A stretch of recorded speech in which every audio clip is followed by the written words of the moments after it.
నమస్తే అందరికీ. ఈరోజు వీడియో నందు మన ఆంధ్రప్రదేశ్లో ఆగస్టు నెలలో కొన్ని సంక్షేమ పథకాలు అనేది ప్రారంభించడం జరుగుతూ ఉంది. వాటి గురించి ఒకసారి పూర్తి సమాచారం వీడియోలో అందిస్తాను. వీడియో ఎక్కడికైనా స్కిప్ చేయొద్దు, వీడియో లాస్ట్ వరకు చూడండి. ప్లీజ్ రిక్వెస్ట్, ఇంకా ఎవరైనా మన యూట్యూబ్ ఛానల్ సబ్స్క్రైబ్ చేసుకోవాలంటే ప్లీజ్ ఒక లైక్ చేసి సబ్స్క్రైబ్ చేసుకోండి. అయితే టాపిక్లో భాగంగా మనకు ఆగస్టు 1వ తారీఖున పింఛను పంపిణీ అనేది యథావిధిగా జరుగుతూ ఉంది.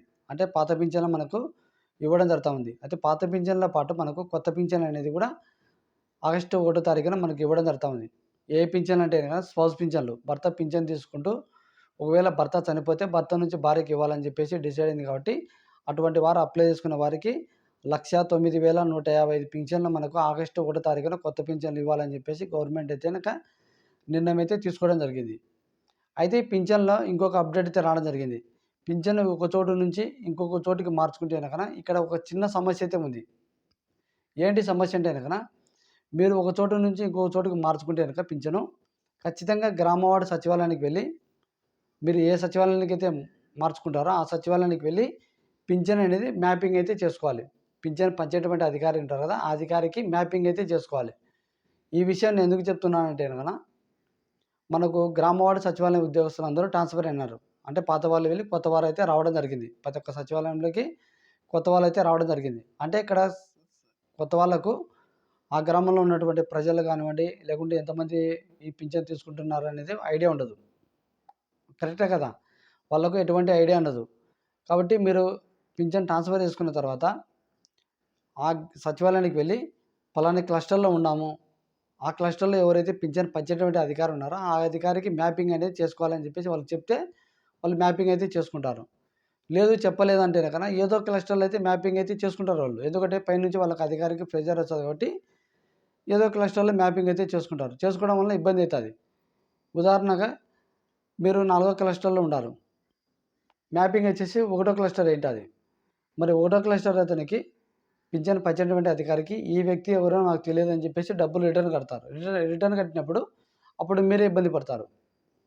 కాబట్టి వెళ్ళి ఎక్కడైతే ట్రాన్స్ఫర్ చేసుకున్నా అక్కడికి వెళ్ళి పలానా క్లస్టర్లో మేము ఉన్నాము, పలానా వీధిలో ఉన్నాము కాబట్టి అక్కడికి ఎవరైతే పింఛన్ పంచేటువంటి అధికారి ఉన్నారో ఆ అధికారికి మ్యాపింగ్ చేసుకోవాలని చెప్తే అప్పుడు చేసుకుంటారు. ఎటువంటి ఇబ్బంది లేదు. మీకు పింఛన్ లైన్కి ఇచ్చుకుంటూ వచ్చినప్పుడు మీ ఇంటి దగ్గరకు వచ్చినప్పుడు మీకు ఇస్తాడు. ఓకేనా. ఇది మనకు పింఛన్ ట్రాన్స్ఫర్ చేసుకున్నప్పుడు మీరు తీసుకోవాల్సిన జాగ్రత్తలు. ఓకేనా.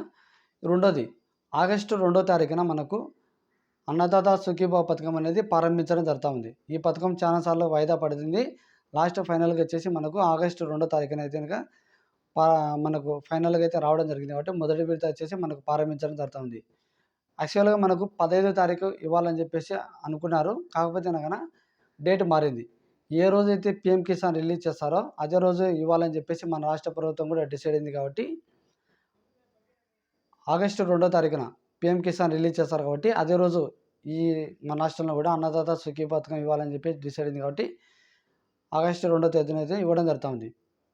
అయితే ఇందులో రైతులు వచ్చేసి 47,77,000 మంది లబ్ధి పొందడం జరుగుతూ ఉంది. అయితే ఇందులో కౌలు రైతులు ఉన్నారు. కౌలు రైతులకు వచ్చేసి ఇప్పుడు అవకాశం అయితే లేదు.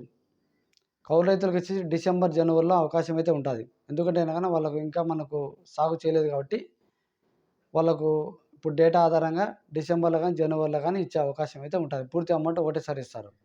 ఇది మనకు అన్నదాత సుఖీ పథకం గురించి ఉన్నటువంటి అప్డేటు. ఇంకోటి, ఆగస్టు 10వ తారీఖున వచ్చేసి మహిళలకు ఉచిత బస్సు ప్రయాణం అనేది ప్రారంభించడం జరుగుతూ ఉంది. ఓకేనా. ఇది వచ్చేసి మనకు పల్లె వెలుగు, ఆల్ట్రా పల్లె వెలుగు అని చెప్పేసి ఈ 2 బస్సులలో మనకు అవకాశం అయితే ఇవ్వడం జరిగింది.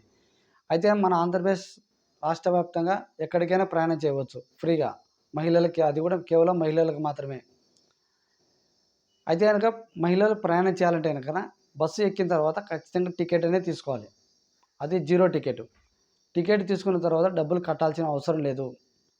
అంటే ఎందుకు టికెట్ తీసుకోవాలంటే కనుక ఈ ఆర్టీసీ అనేది గవర్నమెంట్కు డేటా చెప్పాలి. ఎంతమంది రోజుకు ప్రయాణం చేస్తున్నారు, ఎంత ఖర్చు అవుతుంది అని చెప్పేసి గవర్నమెంట్కి చెప్పాలి. కాబట్టి టికెట్ అనేది ఇంపార్టెంట్. మీరు టికెట్ ఎక్కినప్పటి నుంచి ఎక్కడి దాకా టికెట్ తీసుకున్నారో అక్కడి వరకే ప్రయాణం చేయాలి.